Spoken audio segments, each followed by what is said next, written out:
This week on Bearcat Update, we will take a look at Northwest Missouri State's tennis teams. Reporter Preston Kralichek discusses hunting preparations. And we will have 2 guest stars join us on set.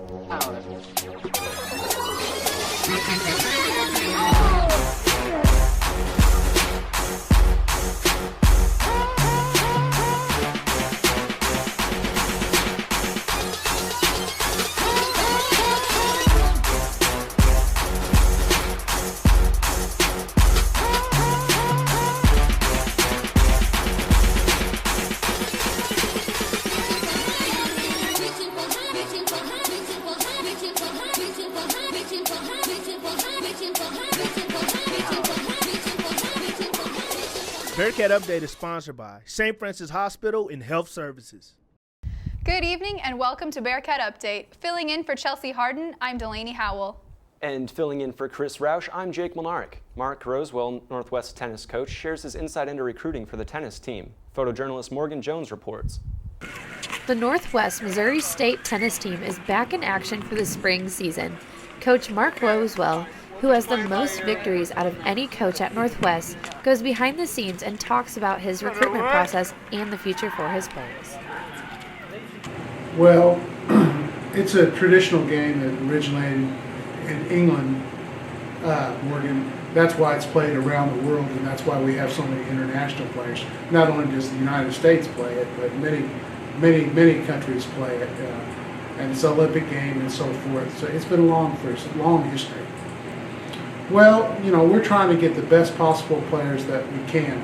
Now here at Northwest Missouri State, we've had a long tradition of having international players here, going back to the early 70s when I played in college at my dad, okay?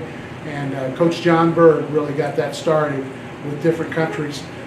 We've probably had athletes here, I'm sure, from 30, 40 different countries around the world. Well, it just depends on what school you're at. If you're at a school like Northwest Missouri, we're what they call 75% funded, which is much better when I started because we didn't have any scholarships. You think you're a good recruiter, try recruiting with no scholarships, see how good you are. But that's where most schools are. Some have less, some are what they say fully funded, so that would be 6 scholarships for women and 4.5 for men at the Division II level. Reporting for photojournalist Morgan Jones, I'm Angela Luna with Bearcat Update. Thanks, Morgan. For those of you excited for the upcoming hunting season, Preston Kralichek has the report.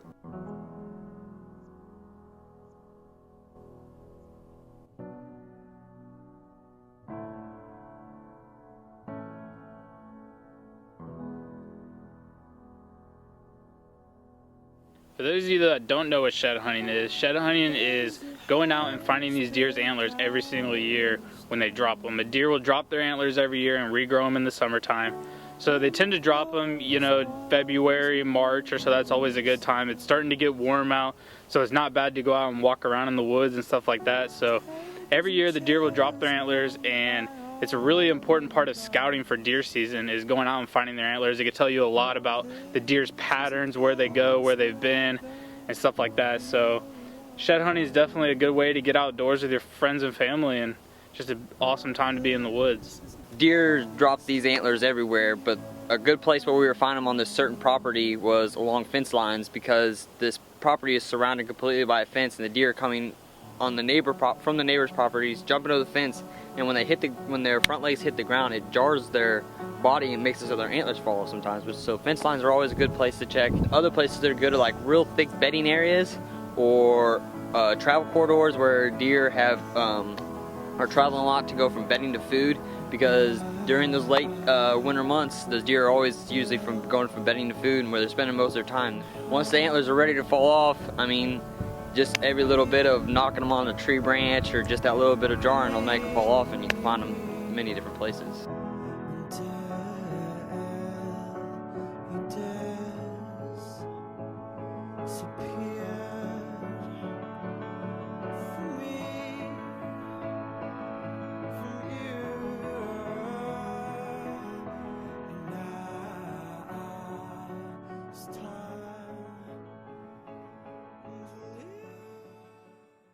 Thanks, Preston. After the break, Ryan Edwards will join us to discuss the NCAA March Madness tournament. Stay tuned.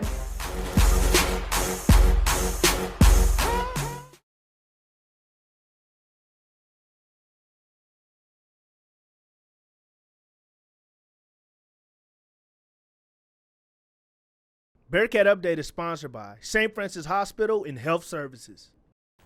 Welcome back to Bearcat Update. Joining me now is the Missourian's chief sports reporter, Ryan Edwards. Ryan, how are you doing? I'm good. How are you?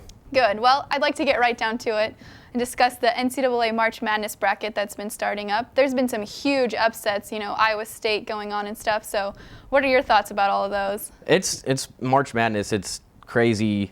Every year there are upsets. You can't avoid it. There are certain teams that have that X factor, that can pull off the upset, and they may overlook their opponent. The one thing it is I think what the committee does every year is they try to match up teams that play well against each other that would give team fits. With UAB and Iowa State lives and dies by the three. They take, I think, 20 3-pointers a game. If you don't make those 3-pointers, you're going to lose. Georgia State, when they were playing, they did the same thing. They got that team they were playing out of their comfort zone. And the one shocking thing to me is it's every year it happens. There's no avoiding it. But this year in the Final Four, there's 3 number 1 seeds and a number 7 seed. And all 4 teams, granted, are playing their best basketball, and that's what it takes this time of year. So the Final Four, who do you have winning? I have Kentucky playing Michigan State. Kentucky, the Wisconsin game with them, it's going to be a big game, the last game of that night. It's going to be interesting to see how Wisconsin handles Kentucky's length and defense awareness and how well they guard. Wisconsin, they like to do a lot of pick and rolls. Frank Kaminsky's a great athlete. Sam Decker, all these guys. But the thing is with the Kentucky is that they have length at every position. Their starting guards are 6'6". They have a 6'10" small forward, with a 7-foot center and a 7-foot power forward. So that size and length, it wears teams down throughout the tournament.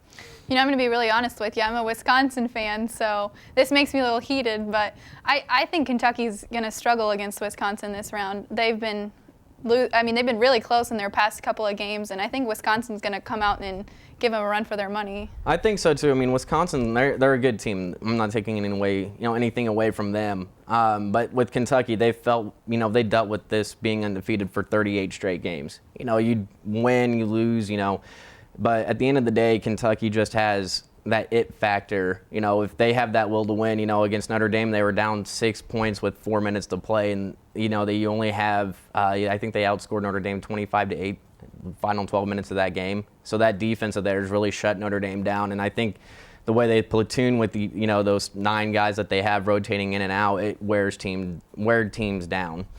The Michigan and the Duke game, what do you think? What do you think? How's that going to go? Is it going to be a close game? It's going to be a fun game to watch. It really is. Michigan State, they're a 7 seed, but at the same time they're ranked 18th in the preseason polls, so they're a good team. But they don't have all the McDonald's All-Americans that Duke, Kentucky, and Wisconsin have. They just know how to play basketball. They're extremely well coached. Players stay there for 4 years, but they will give Duke a lot of trouble. And I believe Michigan State will pull the major upset on that first game on Saturday. And the game for the Final Four is going to be this next Saturday. Mm-hmm. And then the championship game is the Saturday after that. Is that correct? No, it's on Monday. Monday, that's right. You're right. On Monday, I believe Michigan State and Kentucky will be playing in the national title game. Kentucky has destiny on its side. If the team hasn't gone undefeated throughout the entire season since 1976 when Indiana last did it. But there are teams that have been close before, like UNLV in 1991, and who ended up losing to Duke in the national title game. My biggest fear for anybody, any Kentucky fan, is that if you make the national title game, you're 39-0, and then you lose. Is this season considered a failure? Well, that's all the time we have for this segment. Thanks, Ryan. When we come back, Jake will be joined by track athlete Jesse Frazier.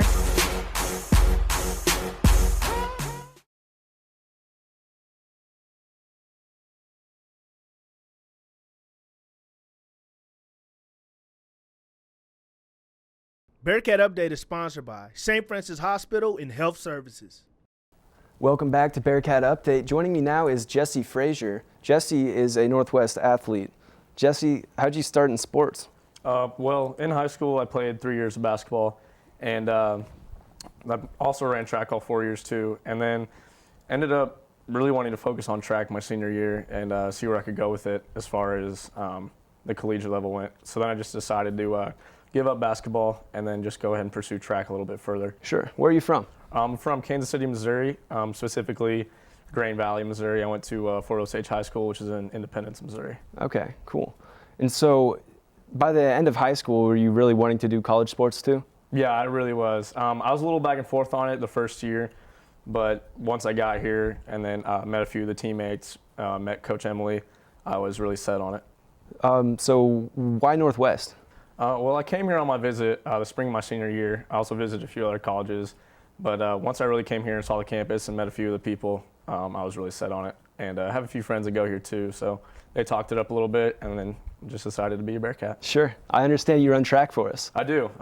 I'm a decathlete. I have a lot of great teammates. A few of the other decathletes, Derek Schluter, who set a great indoor record this year for the heptathlon. Logan Halloran, he's a senior this year, also a great guy, great mentor and everything like that. Sam Livesey and Kevin Schultz are a couple of our freshmen. Kevin actually got second in our indoor conference this year for high jump. So we have a pretty good multi-squad this year. Sure. I actually used to know Derek Schluter in high school. He's kind of wild. Yeah, he's a goon, that's for sure. Awesome. So are those guys most of your close friends now then? Yeah, definitely. They're really, really close. Pretty much family to me. They're all just like my brothers. Are you following any basketball?